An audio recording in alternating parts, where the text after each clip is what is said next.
Am I the a-hole for telling my brother-in-law I will never forgive his daughter, and I have no intention of ever having her near my family? So the people involved here, me, 30 female, my husband, 35 male, my older sister, 35 female, my sister's son Kevin, 14 male, her husband Joe, 40 male, Joe's daughter Kelly, 15 female. My sister had a blended family with her bio son, her husband, and her stepdaughter. I would say it was still a work in progress for them, but we all accepted and included Joe and Kelly into our lives. A few weeks ago, my husband and I organized a little get-together at our place to celebrate my birthday, and for people in our family to spend time with our 6-month-old son. The people present were my sister and her family, plus our parents, so very intimate and chill. Everything went well, and nothing out of the ordinary happened. But some days after the gathering, my nephew Kevin came to our house and asked to speak to me about something concerning. For info, Kevin and Kelly attend the same school and have some mutual friends. My nephew told me that Kelly had been telling her friends that during the gathering, she saw her step-uncle's, my husband's, organ. She claimed she was in the bathroom. My husband entered without knocking, and he had his organ out, and that's how she ended up seeing it. This is absurd, because my husband does not do this even when we are alone in our home. And honestly, who does that when they know they have guests over? So I asked everybody who was present that day to meet at my parents' house and confronted Kelly. She started crying and confessed she lied to her friends. According to her, all of her girlfriends had already had some sort of intimacy and experiences, and she had none by that point.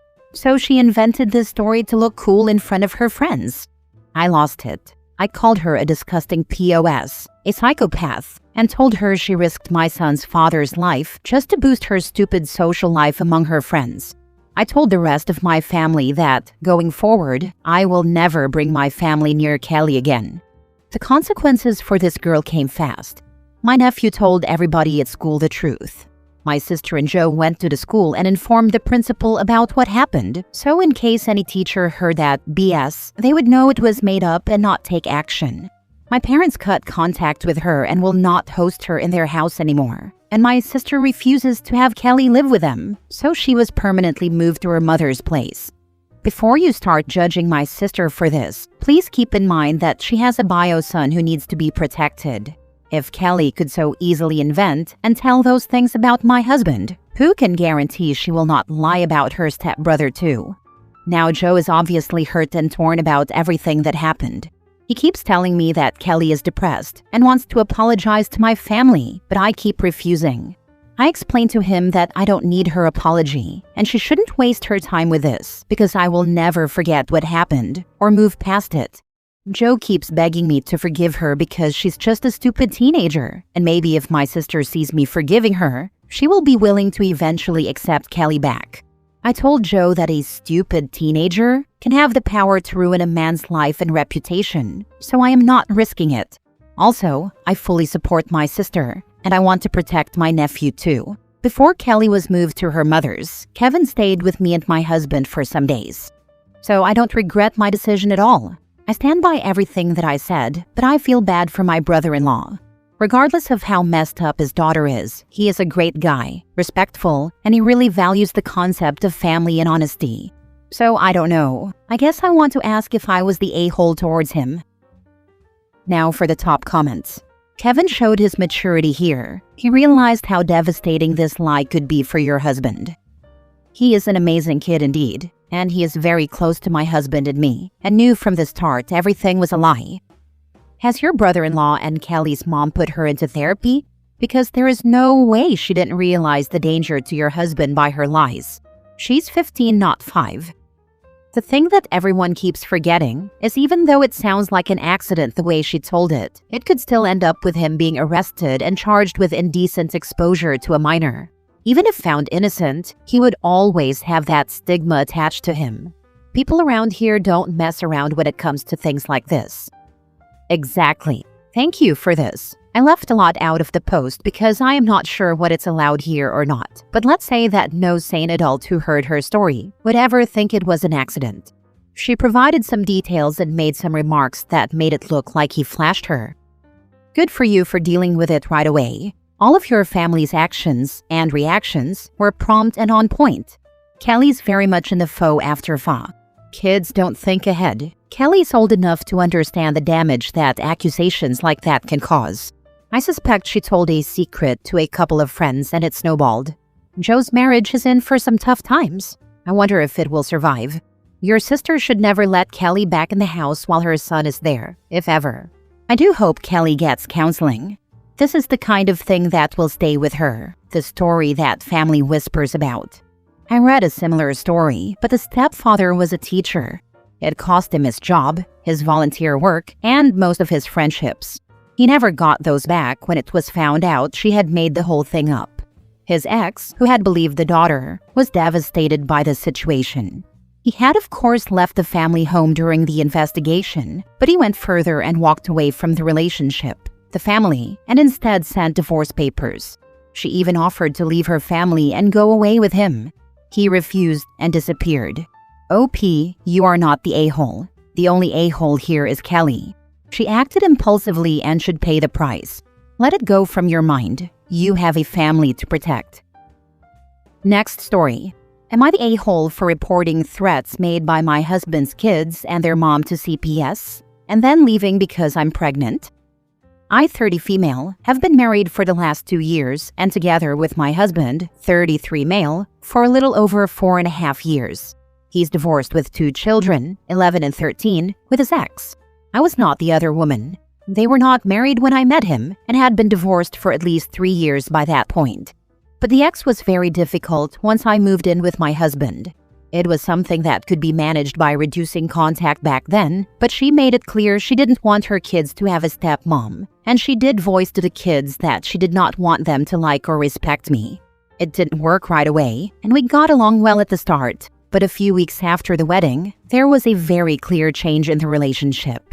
It wasn't unmanageable, and we went to therapy together to try and make things work well like they had previously. Things changed for the worse when I became pregnant. We told the kids, and they became angry. They told their mom, and she became angry. And then the kids were aggressive in speaking to me. There was a lot of F-yous and F-offs, and get the heck out of here from them. I was called names. I was told to get an abortion by the 13-year-old. My husband was speaking to his kids and punishing them when needed. But it got worse.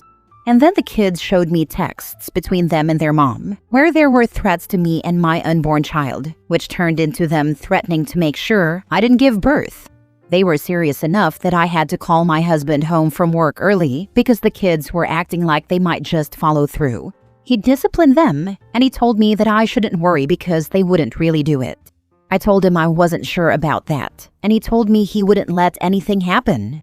But it almost did. The 11-year-old attempted to make the threats a reality. I told my husband I was not putting myself or our baby at risk. He told me it wouldn't happen again, and he'd be dealing with it all around, but he had no answer as to what he could do, not even to say the kids would never be left with just me.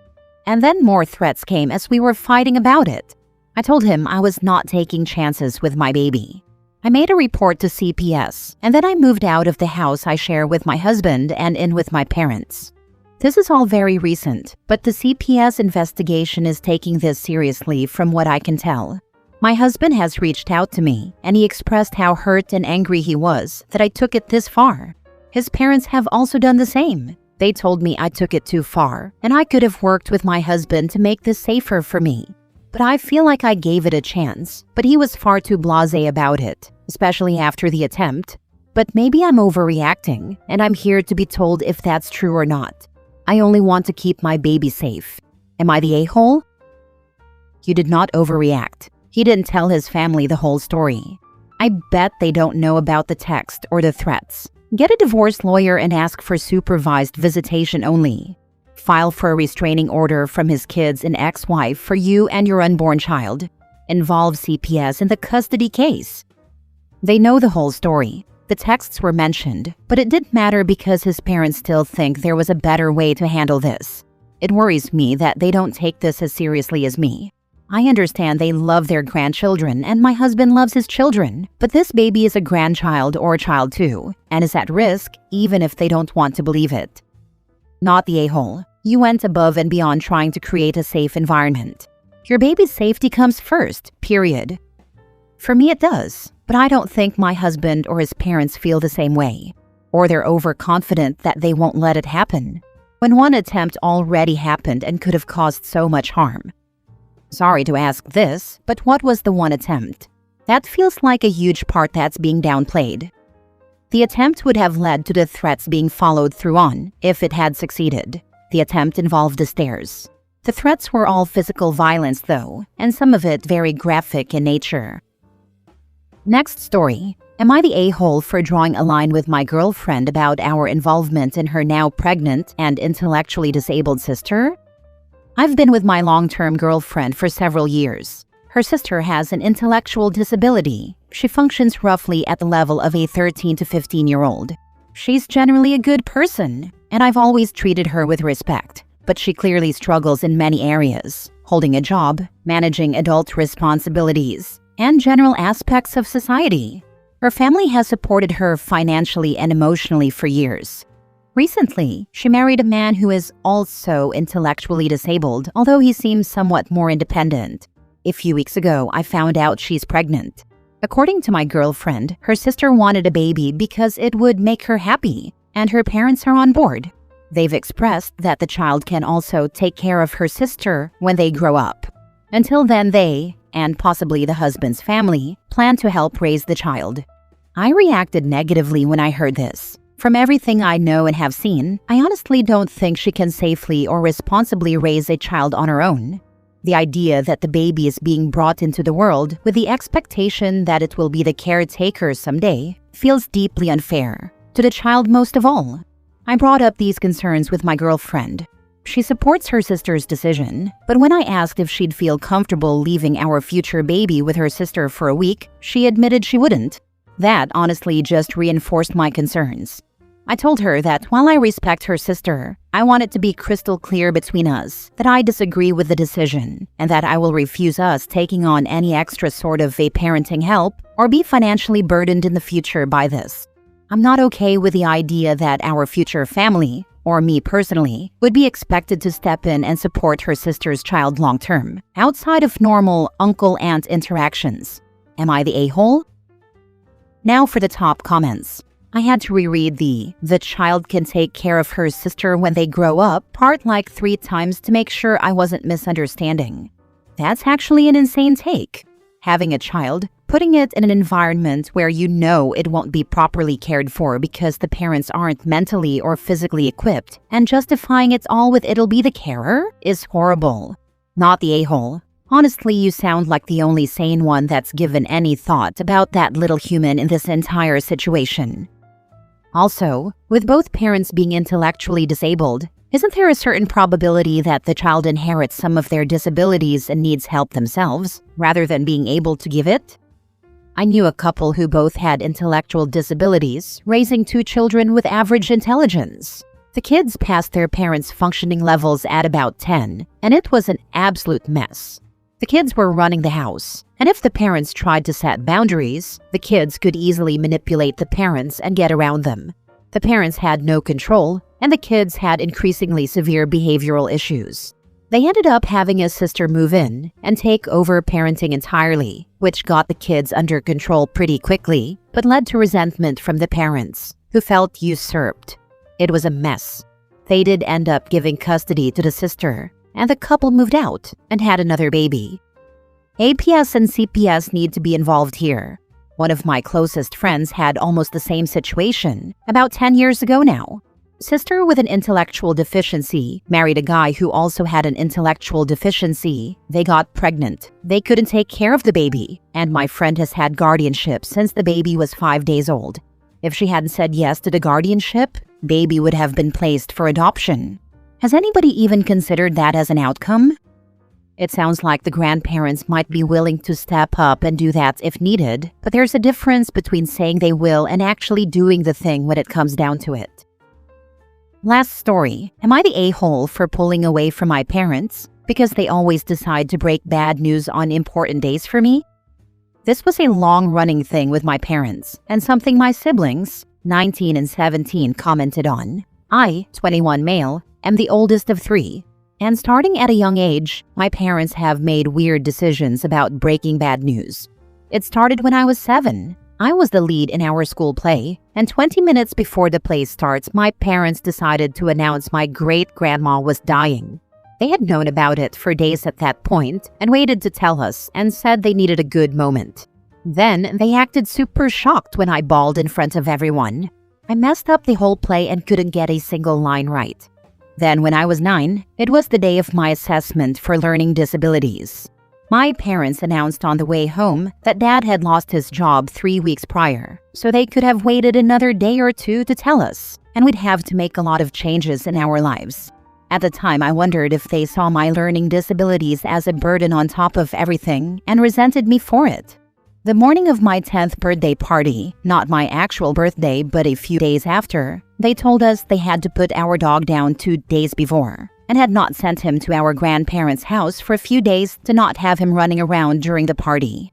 They announced they were getting a divorce on my 15th birthday. My mom waited until my graduation to announce she was diagnosed with cancer. She'd known for 2 months, just waited, and again on a day important for me. When I moved out for college, I dropped the rope. I didn't call or text. I didn't even check in on Mom. I spoke to my siblings every day, sometimes twice a day, but I didn't invest in my relationship with my parents. I didn't go to either house for Christmas or summer break. I figured out other stuff. They called a few times and I answered, but I would always make it short and to the point. My siblings said my parents thought I was just being a typical first-time college kid, but it started to get more obvious by the first Christmas after I moved out. They avoided bringing it up until this summer, when they saw on Insta that I moved into an apartment with 3 of my plants, and we decided to put down roots here. They brought up the elephant in the room and I was honest. They asked me why I never talked to them about it, and I said it wasn't something I should have to bring up, because they weren't announcing things as they happened. They'd wait and that crap felt intentional. I said they didn't forget when my birthday was, or that I was 10 minutes away from performing in the school play. And the lack of sensitivity made them less approachable. Both of them think I was petty to pull away for this. My siblings think they're just heavily in denial. Am I the a-hole?